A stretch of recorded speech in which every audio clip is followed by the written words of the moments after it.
Welcome to Simplified UPSC by PPP, where we listen, learn, and grow together.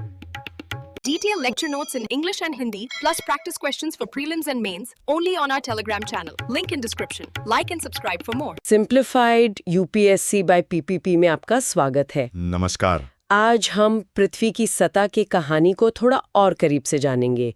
NCERT कक्षा 11 fundamentals of physical geography का chapter 7 है भू आकृतियां तथा उनका विकास, यानी लैंडफॉर्म्स एंड द इवोल्यूशन। हाँ, और ये चैप्टर यूपीएससी प्रीलिम्स और मेंस दोनों के लिहाज से बहुत इंपॉर्टेंट है। बिल्कुल, हम समझने की कोशिश करेंगे कि कैसे पृथ्वी की बाहरी शक्तियां हैं ना, एक्सोजेनिक फोर्सेस, जैसे बहता पानी, भूमिगत जल, ग्लेशियर, समुद्री लहरें, हवा। एग्जैक्टली ये सब मिलकर कैसे पृथ्वी की सतह को लगातार शेप करती रहती हैं। और हमारा मिशन रहेगा कि इन प्रोसेसेस और इनसे बनने वाले लैंडफॉर्म्स को यूपीएससी के एंगल से समझे। इसमें हम 2013 के कुछ PYQs को भी इंटीग्रेट करेंगे। तो चलिए शुरू करते हैं सबसे पावरफुल एजेंट से, बहता पानी मतलब नदियां। हाँ, ज्यादातर लैंडस्केप्स तो नदियों के काम से ही बनते हैं, चाहे ह्यूमिड इलाका हो या एरिड। ये प्रोसेस कैसे शुरू होता है?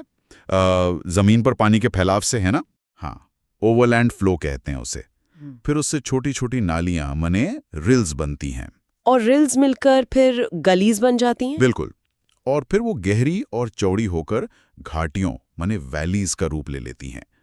नदी की पूरी जर्नी को हम स्टेजेस में देख सकते हैं, यूथ, मैच्योर और ओल्ड। और हर स्टेज में अलग प्रोसेसेस हावी होते होंगे। जैसे यूथ स्टेज में यूथ में नदी ज्यादातर नीचे की तरफ काटती है, डाउन कटिंग, वैली को गहरा करती है। और ओल्ड स्टेज आते आते सब कुछ लगभग फ्लैट हो जाता है, पेने प्लेन बन जाता है। अच्छा, प्रीलिम्स के लिए यहाँ कुछ खास टर्म्स होंगे? हाँ, कई हैं, जैसे शीट इरोजन, जब पानी एक चादर की तरह फैलकर मिट्टी को हटाता है। युवा नदी अक्सर वी शेप्ड वैली बनाती है। वी शेप वैली, हाँ। अगर ये घाटी हार्ड रॉक्स में बहुत गहरी और संकरी हो तो उसे गॉर्ज कहते हैं। अच्छा, लेकिन अगर घाटी सेडिमेंट्री रॉक्स में बनी हो, खासकर हॉरिजॉन्टल लेयर्स वाली, तो किनारे स्टेप्स जैसे दिखते हैं, उसे कैनियन कहते हैं। ये छोटा सा फर्क प्रीलिम्स में पूछ लेते हैं कभी कभी। गॉर्ज और कैनियन का फर्क, राइट। और नदी के तल में भी कुछ बनता है। हाँ, कटाव से पॉटहोल्स बनते हैं। पानी के भंवर से पत्थर घूम घूम कर गड्ढे बना देते हैं। और वाटरफॉल के ठीक नीचे जहां पानी गिरता है, वहां गहरा गड्ढा प्लंज पूल बन जाता है। इनसाइज्ड मिएंडर्स भी कुछ होता है। हाँ, जब नदी हार्ड रॉक वाले इलाके में अपने पुराने मोड़ों को ही और गहरा काट देती है, तो वो इनसाइज्ड मिएंडर्स कहलाते हैं। और रिवर टेरेसेस, वो पुराने फ्लड प्लेन के बचे हुए हिस्से होते हैं, घाटी के किनारों पर सीढ़ी की तरह दिखते हैं। ये तो हुई सारी कटाव यानी इरोजन की बात, लेकिन नदियां जमाव, डेपोजिशन भी तो करती हैं। बिल्कुल करती हैं, खासतौर पर तब जब उनकी स्पीड कम हो जाती है और स्लोप घट जाता है। ऐसा कब होता है? देखिए, जब नदी पहाड़ों से उतरकर मैदानों में आती है या फिर समुद्र के पास पहुंचती है, तो उसकी एनर्जी कम हो जाती है।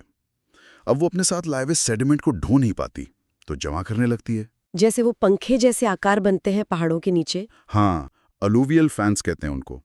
पहाड़ से उतरते ही बनते हैं। एरिड इलाकों में ये ज्यादा ऊंचे और स्टीप होते हैं, ह्यूमिड इलाकों के मुकाबले। और डेल्टास? डेल्टास वहां बनते हैं जहां नदी किसी झील या समुद्र में मिलती है। त्रिभुज जैसा आकार होता है अक्सर। यहाँ नदी कई छोटी धाराओं, डिस्ट्रीब्यूटरीज में बढ़ जाती है और महीन सेडिमेंट जमा करती है। इसमें लेयरिंग भी दिखती है। और फ्लड प्लेन्स, बाढ़ के मैदान, ये तो GS3 एग्रीकल्चर इकोनॉमी के लिए भी रेलेवेंट है। हाँ, बिल्कुल। फ्लड प्लेन्स नदी के किनारों पर तब बनते हैं जब बाढ़ आती है। बाढ़ का पानी अपने साथ लाई महीन मिट्टी, सिल्ट और क्ले जमा कर देता है। और नदी के एकदम किनारे पर वहां अक्सर मोटे कणों के जमाव से लंबे, कम ऊंचे रिज जैसे बन जाते हैं, नेचुरल लेवीज कहलाते हैं। मैदानी इलाकों में नदी सीधी तो नहीं बहती, घूमती रहती है। हाँ, वो मोड़ मिएंडर्स कहलाते हैं।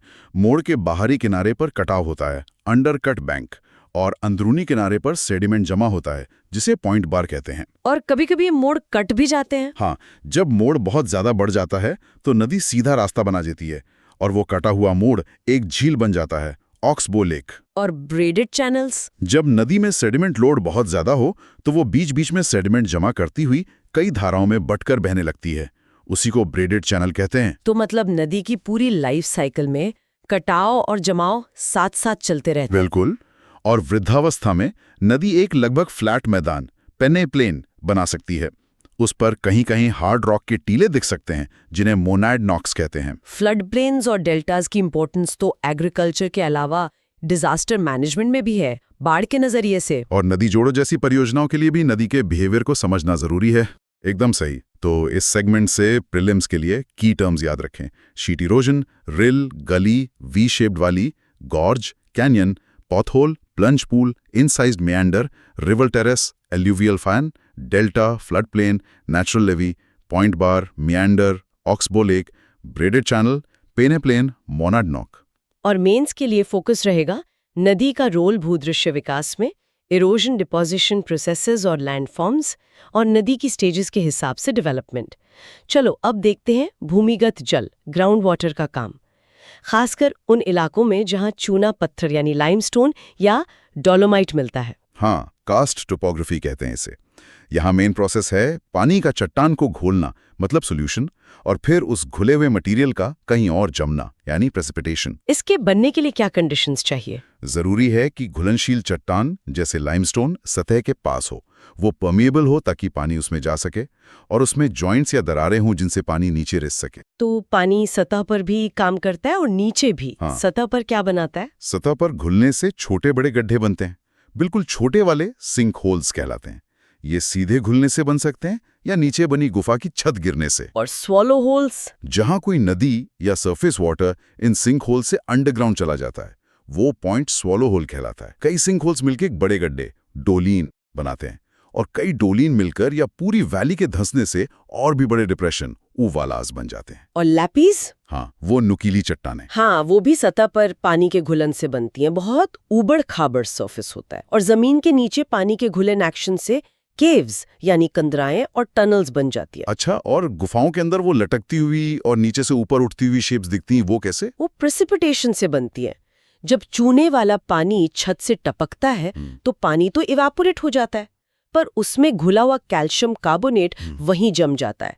छत से नीचे लटकते हुए जमाव को स्टैलेक्टाइट्स कहते हैं, और जो फर्श से ऊपर उठते हैं वो स्टैलेग्माइट्स कहलाते हैं।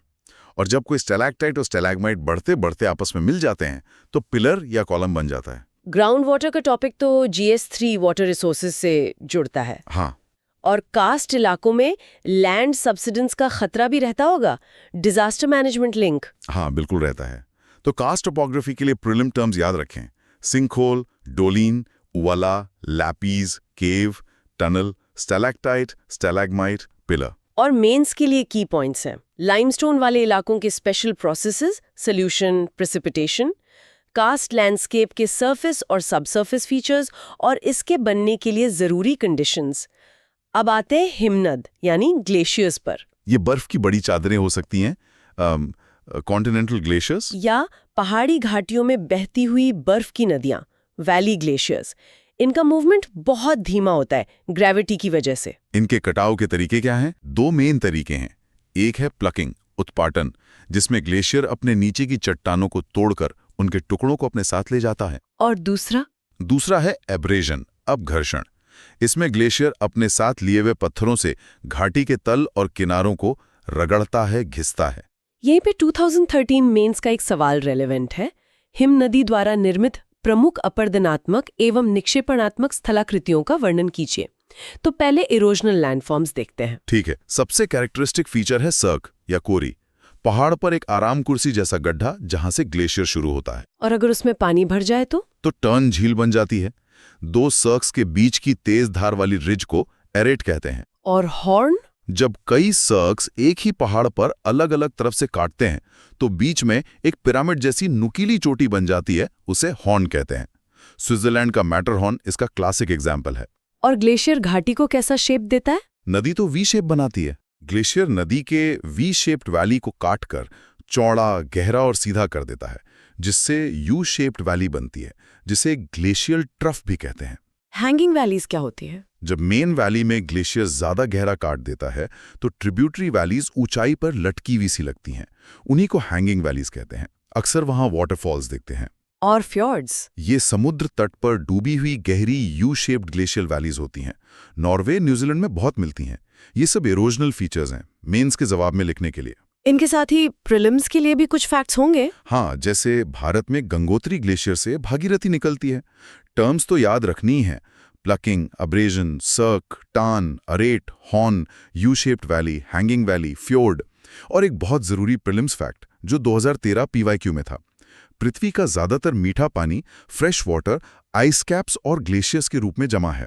अब मेंस के सवाल के दूसरे हिस्से पर आते हैं, डिपोजिशनल लैंडफॉर्म्स। ग्लेशियर जमाव कैसे करता है? जब ग्लेशियर पिघलता है तो वो अपने साथ लाया हुआ सारा मलबा, जिसमें बड़े बड़े पत्थर से लेकर बारीक मिट्टी तक सब कुछ मिक्स्ड होता है, वहीं छोड़ देता है। इस अनसॉर्टेड मलबे को ग्लेशियल टिल कहते हैं। और मोरेन्स? इसी टिल के जमा होने से मोरेन्स बनते हैं। ग्लेशियर के सबसे आगे वाले हिस्से पर जो ढेर बनता है वो टर्मिनल मोरेन है। किनारों पर जमाओ लैटरल मोरेन। अगर दो ग्लेशियर आकर मिलें तो उनके बीच में मीडियल मोरेन बनता है। और ग्लेशियर के नीचे जो टिल की परत बिछ जाती है वो ग्राउंड मोरेन है। और एस्कर्स और ड्रमलिन्स, ये नाम थोड़े कंफ्यूजिंग लगते हैं। एस्कर्स लंबे, संकरे सांप जैसे टीले होते हैं। ये ग्लेशियर के नीचे या अंदर पिघले पानी की धाराओं द्वारा जमाई गई रेत बजरी से बनते हैं।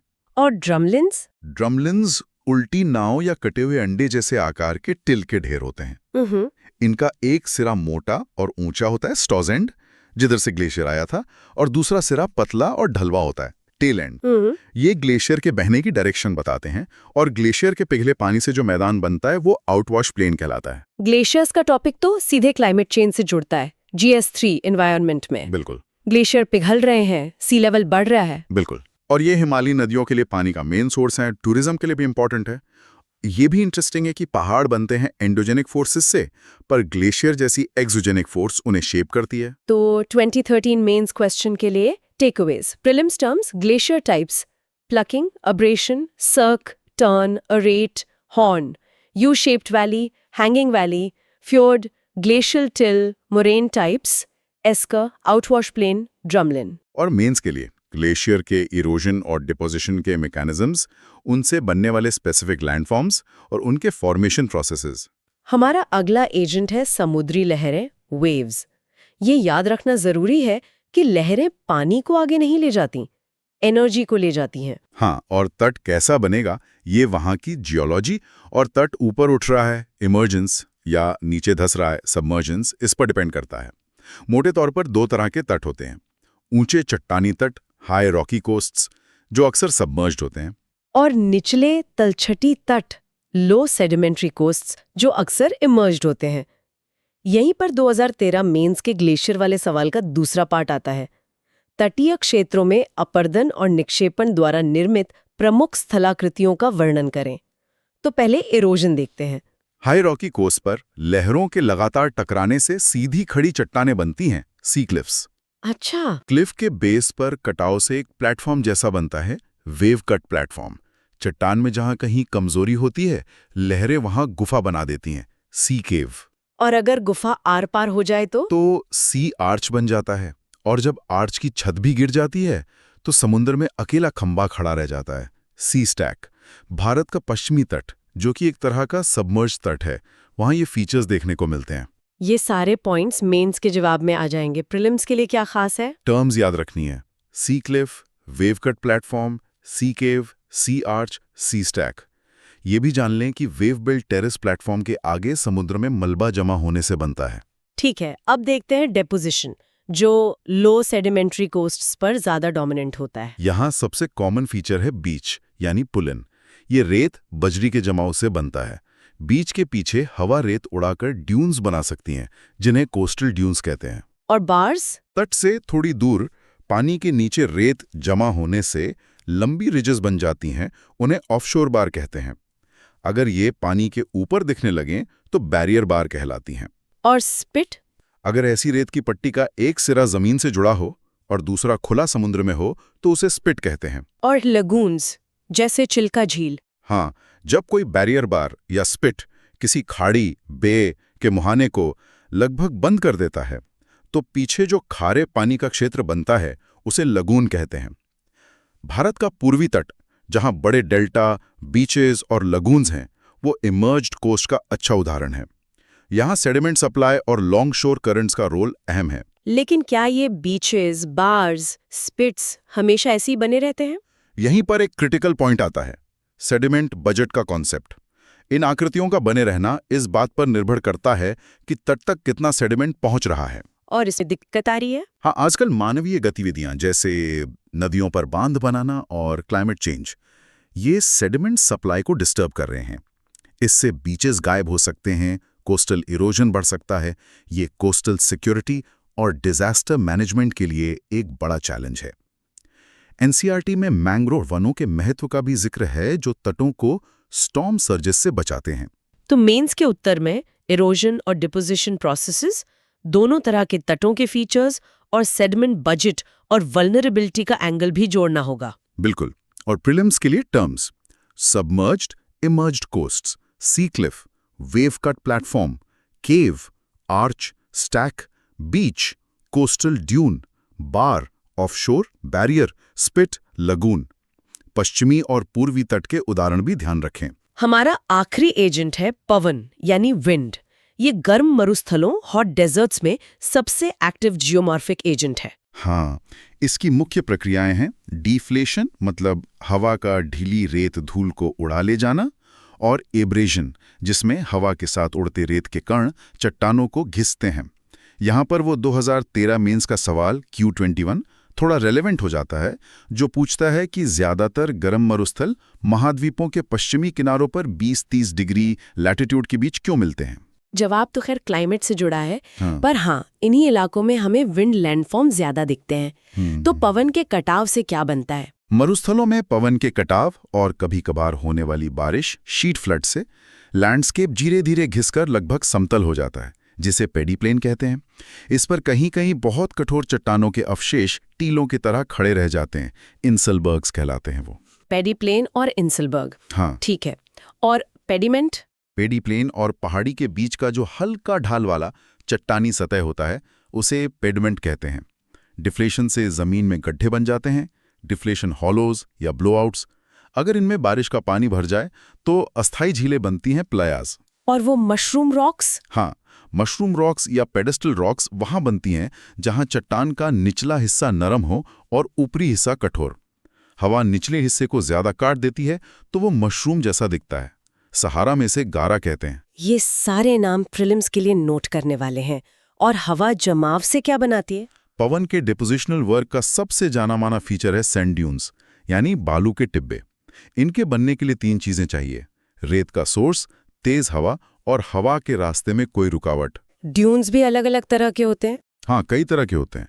हवा की दिशा और रेत की मात्रा पर निर्भर करता है। जैसे बरचांस, जो क्रेसेंट मून जैसे होते हैं और उनके सींग हवा की दिशा में होते हैं। पैराबोलिक ड्यून्स इनके उल्टे होते हैं, यू शेप के, और अक्सर किनारों पर थोड़ी वेजिटेशन होती है। और लॉन्गिट्यूडनल और ट्रांसवर्स ड्यून्स? लॉन्गिट्यूडनल ड्यून्स हवा की दिशा के समानांतर लंबी कतारों में बनते हैं जब रेत कम हो और हवा की दिशा मोटामोटी स्टेबल हो। ट्रांसवर्स ड्यून्स हवा की दिशा के राइट एंगल पर बनते हैं, जैसे लहरें हों। सीफ ड्यून एक तरह का लॉन्गिट्यूडनल ड्यून है, जिसकी एक भुजा ज्यादा लंबी होती है। ये टिब्बे हवा के साथ खिसकते भी हैं, जिसे माइग्रेशन कहते हैं।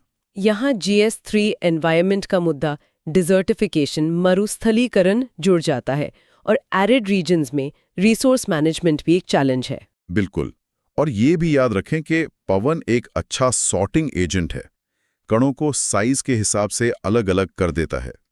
प्रीलिम्स के लिए terms: deflation, abrasion, pediplain, pediment, inselberg, playa, deflation hollow, mushroom rock, gara. Sand dune types: barchan, parabolic, seif, longitudinal, transverse. मरुस्थलीय पौधों के एडेप्टेशंस प्रीलिम्स 2013 Q94 के कॉन्टेक्स्ट को भी यहाँ के एनवायरनमेंट से जोड़ सकते हैं। तो हमने देखा कि पृथ्वी की सतह कितनी डायनामिक है। एंडोजेनिक फोर्सेस स्ट्रक्चर बनाती हैं और एक्सोजेनिक फोर्सेस पानी, बर्फ, हवा, लहरें उसे लगातार मॉडिफाई करती रहती हैं। हाँ, और इन लैंडफॉर्म्स और प्रोसेसेस को समझना सिर्फ ज्योग्राफी के लिए नहीं, बल्कि यूपीएससी के एनवायरनमेंट और डिजास्टर मैनेजमेंट जैसे पेपर्स के लिए भी बहुत जरूरी है। अपने आसपास भी इन चीज़ों को ऑब्जर्व करने की कोशिश करनी चाहिए। क्या पता आपके शहर के पास कोई नदी अपनी मैच्योर स्टेज में हो या किसी पुरानी इमारत पर वेदरिंग के निशान दिखें। बिल्कुल, इससे भूगोल और भी इंटरेस्टिंग हो जाता है। और जाते जाते एक सवाल आपके सोचने के लिए छोड़ जाते हैं। हमने लैंड फॉर्म्स के नेचुरल एवोल्यूशन की बात की, यूथ, मैच्योर, ओल्ड स्टेजेस, पर क्या क्लाइमेट चेंज और बढ़ता हुआ ह्यूमन इंटरवेंशन जैसे बांध बनाना, शहरीकरण, डिफॉरेस्टेशन इस नेचुरल एवोल्यूशन को तेज कर सकता है या इसकी दिशा बदल सकता है? क्या भविष्य में हमें ऐसे लैंडफॉर्म्स देखने को मिलेंगे जो इन बदले हुए फैक्टर्स का रिजल्ट हों और शायद हमारी किताबों के डिस्क्रिप्शन से बिल्कुल अलग हों? जरूर सोचिएगा इस पर।